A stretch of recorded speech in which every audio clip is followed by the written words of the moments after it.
At the age of 11, my mother thought it would be a good idea if I went off to an all-boys independent school. So off I trotted to Ridley College. Now, one of the cool things about being at this school was that if ever I needed anything at all I need to do was sign my name. Books, clothing, sports equipment, ski trips, candy, pop from the tuck shop, you name it, I signed for it. And after about a year of me being in that school, my mother one day when I went home took me aside and she said to me, "Now, Michael, you do realize that every time you sign your name, it costs me money." And showed me the bill. Well, I was frankly gobsmacked, even as a young kid. I was one expensive kid, apparently. So it occurred to me, even then, how was it that my mother was able, in fact, to send me to a school like this? As a young widow, I couldn't understand how she could afford to send me to Ridley College. So one day at dinner, I asked her, I said, "Mom, how are you able to send me financially to a school like that?" And she looked up from her plate, a sly little smile on her face, and she said, "Just have to sacrifice. But you are worth it." So I really didn't have a concept of what sacrifice meant then. But as years went on, I truly began to understand clearly. The definition of sacrifice is this: it's an act of giving up something valued for the sake of something else regarded as more important or worthy. So let's just take a look at this John the Baptist for a moment. John the Baptist was minding his own business out in the wilderness. He was teaching and preaching and baptizing. He was eating locusts and wild honey.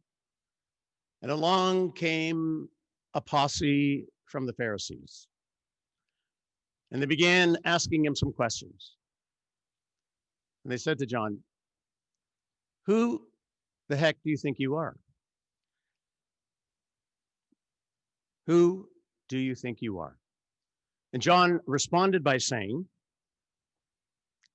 "I am not the Messiah."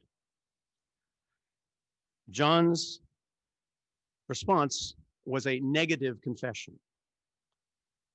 He is not the Messiah. And frankly, I think John's answer was the antithesis of what you might expect for most of us humans. We like recognition. We like to be recognized. We like to be considered important. Yet John's confession was a negative confession. Yeah, he might have said, "Yeah, I'm the guy. I'm the guy that's causing all this havoc. I'm the guy preparing the way for that one that's coming behind me. I'm the one." But he did not. John basically sacrificed himself on behalf of someone else, the one that he was preparing the road for. So this phrase sort of caught me this time around in rereading it. And there are a few reasons why. It is fairly rare and refreshing. That is, John has zero interest in making this about himself. John is there to point to something greater than himself. From the constant self-expression and self-aggrandizement, encouraged and promoted and even demanded by social media, we are living during a distinctly egocentric, if not full-on narcissistic time of our history. So what a refreshing change to see someone say, I am not the Messiah. And then follow up with a series of no responses as they continue to drill him on about who he may be. So who is John instead? He is just what God has called him to be. the voice of one crying out in the wilderness. He was someone destined to prepare the way for someone else, a person called to point others to God and to Jesus. And you know what? That's enough. And while we're at it, every time we respond to God's call ourselves to be ourselves, and not to be who the culture or the world or social media friends invite us to be, we also discover that that is enough. John stands as a model and an example of what life lived in response to God's call looks like. And by model and example, I don't mean simply an example of humility, but rather how one is really true to oneself. So much of our life these days seems to be devoted to banishing the persistent concern that we're not enough on our own. And so we are constantly invited to act like we're more than who we are. I've witnessed people airbrushing pictures of themselves on websites or social media accounts, or posting perfect pictures of our best selves, living our best lives now, carefully crafted expressions of our political or our cultural views meant to reinforce whatever self we want to project to the world. You know what? It can be exhausting. Actually, I think it's probably very exhausting.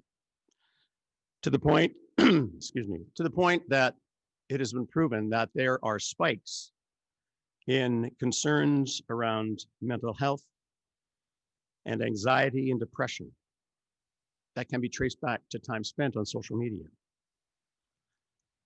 And then comes along John saying, no, I am not the Messiah. I'm not Elijah. I'm not one of the prophets. I am just some dude trying to do what I believe God called me to do. His friends, I'm sure, and the bystanders nearby were probably very disappointed that John didn't take it upon himself. But John was, I think, probably very much at peace,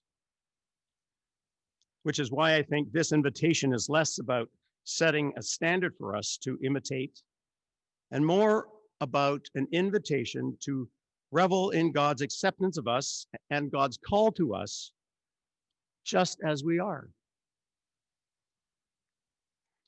Make no mistake, John is certainly making a sacrifice. His is a negative confession. I am not. When everyone around him, I'm sure, was willing and eager to reward him with their attention and affirmation if he just conformed to their expectations.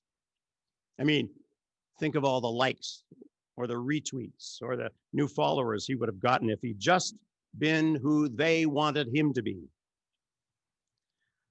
But rather than assert himself, he makes a negative confession and sacrifice. I am not. In contrast, maybe it's just me, but it feels like there's a lot of self-assertion going on these days. That is the it's all about me kind of attitude, particularly in this time of the pandemic.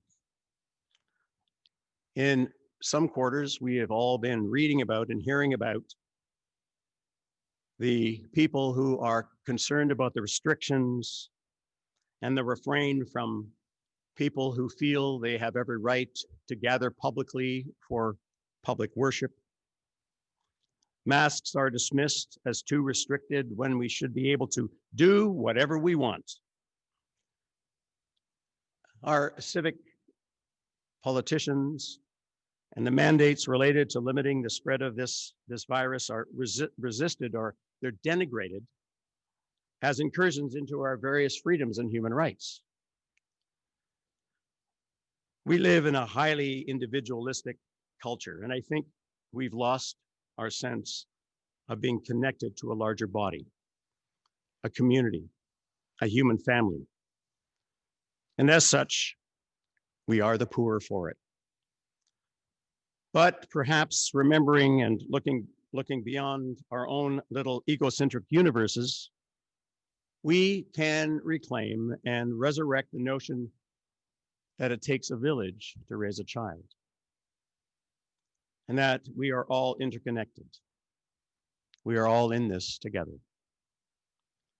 What will this take? It will take sacrifice. Sacrifice and pointing and caring for the other.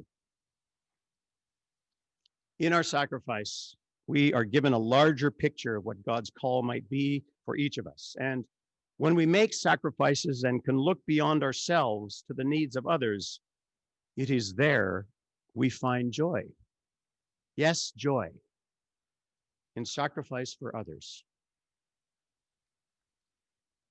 A sacrifice that is demanded or coerced is not a sacrifice. Sacrificing out of love is joyful, always.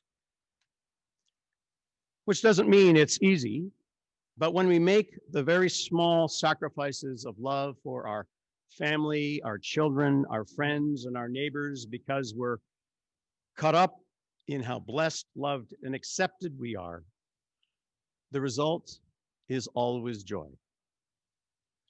So perhaps John can help us here, believe, and practice that act of free and joyful sacrifice at this crucial and critical time in our world, because we are all worth it. Thanks be to God. Amen.